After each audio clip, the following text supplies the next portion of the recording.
Hello, and this is Sweater Freak's Knitting Lounge, episode 19. And today, the main thing we're going to talk about is shawls. But before that, I'm going to introduce myself as I do at the beginning of each episode. My name's Jenny. I'm known as Sweater Freak on Ravelry, here, Instagram. So if you just found my channel, thanks so much for tuning in. If you're a repeat watcher, welcome back. All right, so today what I'm really excited about is reveal of my mystery knit along. As you know, I do a mystery knit along every spring. I skipped last year because I had a backlog of designs I wanted to work on, and mystery knit along is actually quite a bit of work. But this year I decided to run it again, and I really liked this year's mystery knit along because it was so different than anything else I've ever done in terms of construction, as I'm always so obsessed with ways to construct a modern shape. So what I'm really liking in shawls is that I'm not really much of a traditional shawl person. I do have some triangular shawls, mostly mosaic, but just because mosaic shaping sort of lends itself nicely to triangle sideways design, but I'm not really into, lacy shawls that are kind of traditional. This is not something I wear. I like things that are more, interesting to knit and more modern. And so this year's knit along, I really, I had a bunch of different ideas, and this is the one I picked from, and this is what I'm going to show you today before, talking about my usual thing, plans, questions, etc. All right, so let's dive into it. Just put my glasses on because they have give some kind of weird glare on here. So this year's mystery knit along is called Linearity, and because I had a lot of this is a parallelogram wrap, like a bunch of my other designs, but it's constructed in a different way. So a lot of people who knit this, they really like the construction, and I think for me it's the best of both worlds. You're knitting something that is interesting to knit, but then it's not too weird to wear, right? So yeah, anyway. So it starts out like a triangle, and then every second row you increase like you normally do in a sideways triangle, and then when you reach the width, you are going to pick up stitches as you go, like a modular. There's a bit of modular construction, so you can tell the stripes go in a different direction. And they build out this biased sideways portion, and then I add a little bit of, eyelets and some ribbing and some slip stitches, and you have a slip stitch edge, which I like, and a 2-color I-cord bind off to kind of give it around, it's just a slipped edge all around. I really like it. I'm super happy with it. I wish I had space to save all the stuff, and this one's going to my mom. So the length is about 70 inches, and I find that you can check out the photos. I'm not going to get up here, but I find that it's kind of like a good length for a scarf to wear, because you don't want it to be too short, you don't want it to be too long, and then I really like how it kind of hangs like this, and it's very interesting. In terms of color, I really recommend, and I recommended it before people bought their kits and before people assembled their kits, this is a project that you can actually dive into a stash. It takes 3 skeins of fingering weight yarn, and these 2 colors, which are B and C, sort of need to be complementary. And you could do black and white, you can do a little bit of speckle, you can do, even mohair and speckle or something if you have it. You can get creative here. This color needs to have high contrast with this to look good, I think. I'm sure, go check out, there's 180 projects. So I'm sure you could find something you like to give you inspiration if you wanted to knit this after it's been released. I know mystery is not everybody's cup of tea, and that's totally fine. But I'm really liking the tonal and solid yarn these days. I'm kind of over speckles. I have some speckles, but I've actually destashed most of them because I just think it's kind of not really in anymore, but I mean, do tell me, what yarn do you work with? Tell me if you still like speckles. Tell me if you're still into that. I mean, trends move so quickly. It's, especially with knitting, you buy all this yarn and it takes you a while to actually work through all the trendy colors and all the trends. And by the time you get to it, it's no longer trendy. Anyway, so yeah. So this is Miss Babs, and this is just one of the trios of yummy two-ply that they have on their website. And I will link to the page with the trios, so you can go check them out if you want to get from Miss Babs. But I mean, yeah, this is a pretty easy knitting. I think that it's a really good novice project. Like if you're kind of new to shawls and you're kind of new to some techniques, there's some interesting techniques here, like increases and modular construction, picking up stitches as you go and building it out, and some eyelets and some, you know, some super easy slip stitches and an interesting bind off. I think it's a good project for someone who is new, and it's a good project if you just want something to relax with, if you're like a more experienced knitter. So yeah, go check it out. I'll link it below, and I'm gonna wear it because it's a little bit chilly here. The weather has been kind of crazy. I actually gardened today, even though it was raining. I find gardening in the rain a little bit more doable, just because there's no dust in my face, and I actually find I prefer gardening in the rain. But then it started hailing. It's just, yeah, it's all over the place.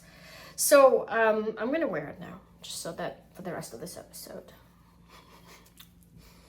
Yeah, I mean, I really like how the lines, the biased construction works here. It's so different, especially this part. Normally you'd have everything in one direction, and here you have something with a bit more interest, you know, and it's nice to have, because there's so many shawls out there.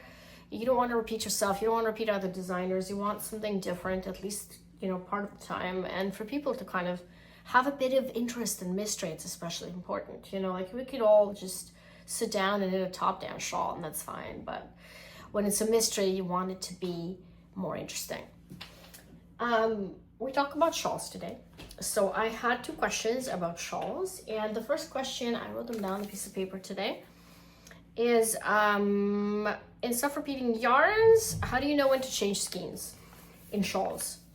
So I just, from my recollection, I mean, I have a big portfolio of patterns, but I only have this pattern, which is knit with self-repeating yarn.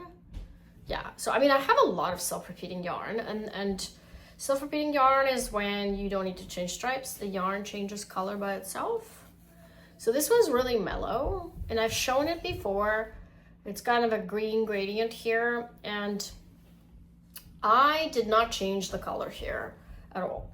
Like, I just took a skein and I paired it up with black by Sport by Briggs & Little. This is fingering weight shawl, like a sport fingering weight, and the self-repeating yarn is Dundaga lace, which is 6.1, which pairs up really well with non-superwash. They're both non-superwash Briggs & Little Sport, this is my favorite combination for shawls, and I kept that for myself and I actually wear that all the time. This is Batty Cat's shawl.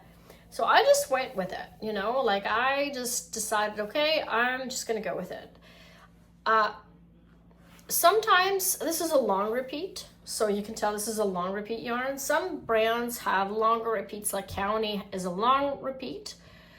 Some of the sock yarns you'd see on the market have a shorter repeat, and so to achieve this effect, you'd need more skeins and you'd need to be more involved. How you when you change color, you know, if you wanted something long repeat but you like the colors of some sock yarn that's short repeat, you'd have to cut and, you know, start a new skein when the color ends.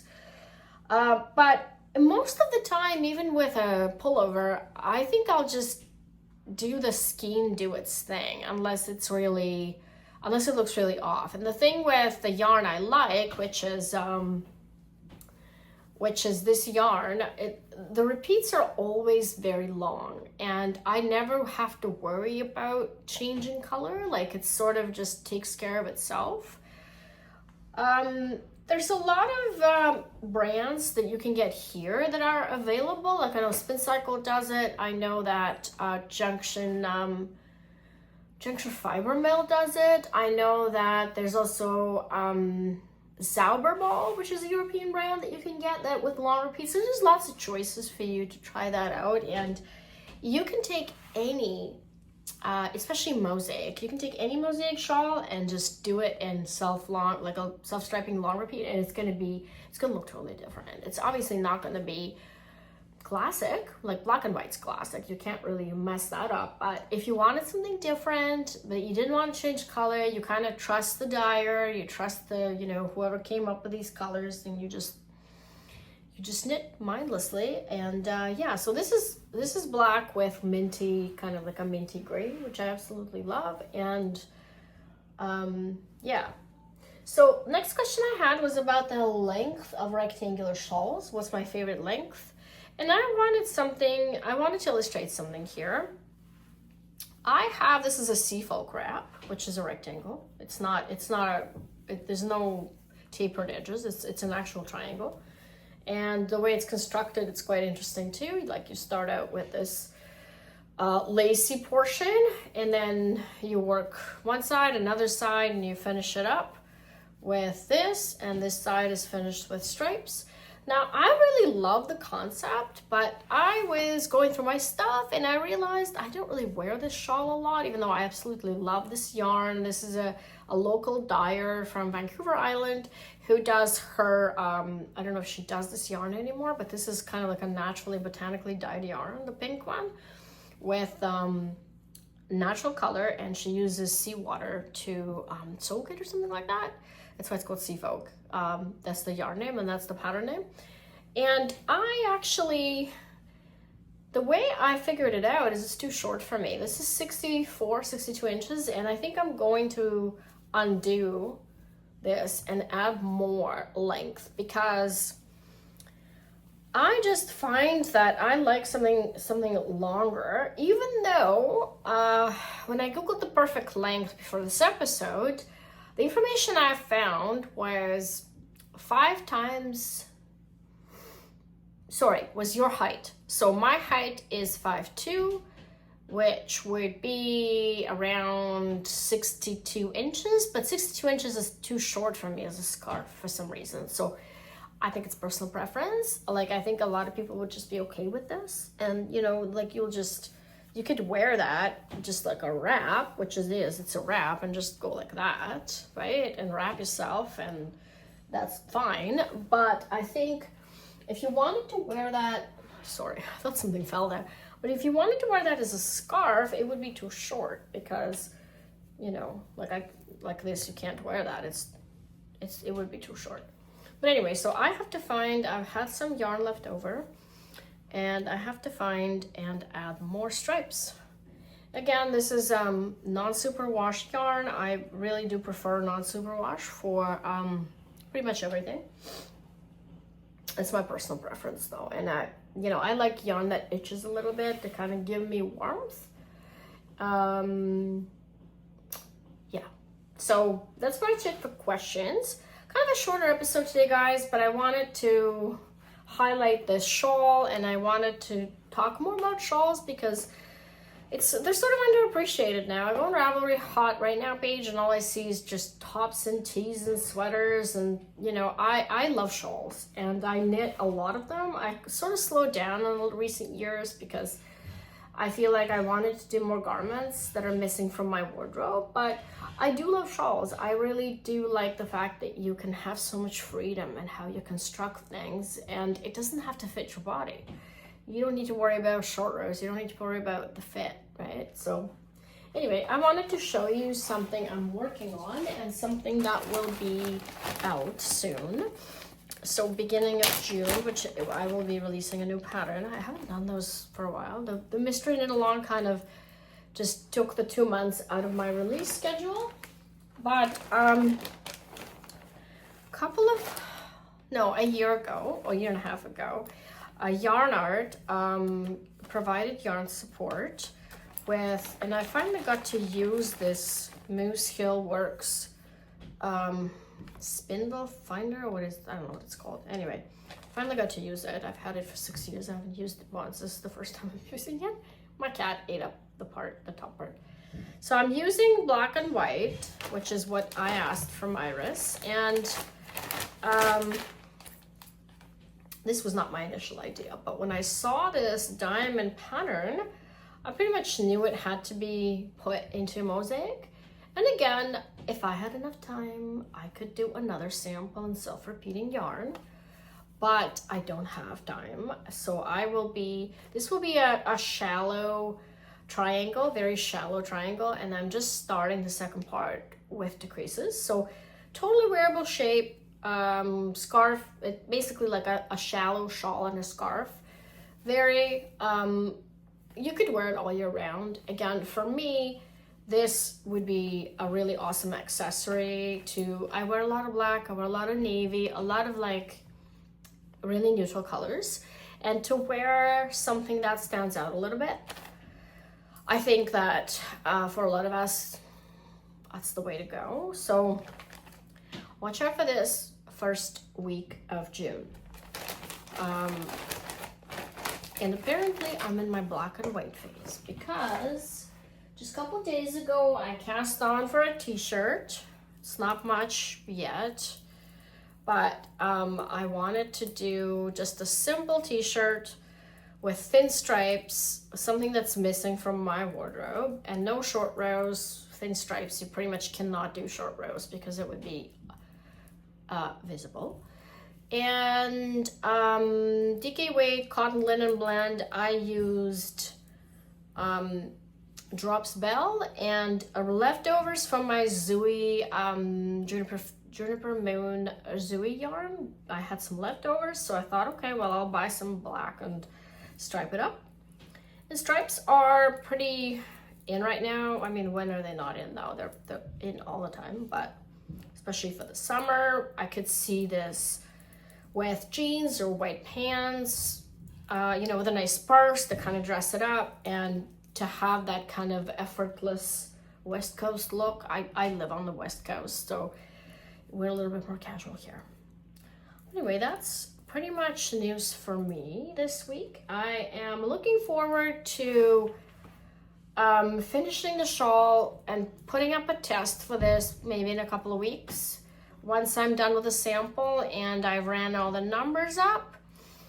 And yeah, that's pretty much it. So I will put a link to the mystery knit. If you wanted to get yourself a copy, or if you have a question for me, you can always submit it through the form below, as usual. And I hope you like this episode, and I hope you have a great week, lots of crafting, and zero stress. Bye.